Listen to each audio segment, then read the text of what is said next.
อาวสานสุดท้ายบรรยายก่อนสอนลาสั่งน้ำขังไก่มีเหื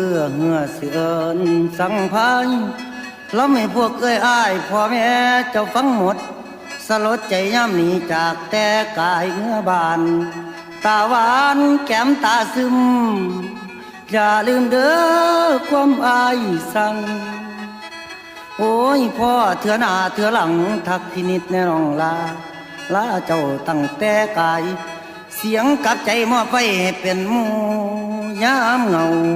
ยามเสียวผัวซ้อน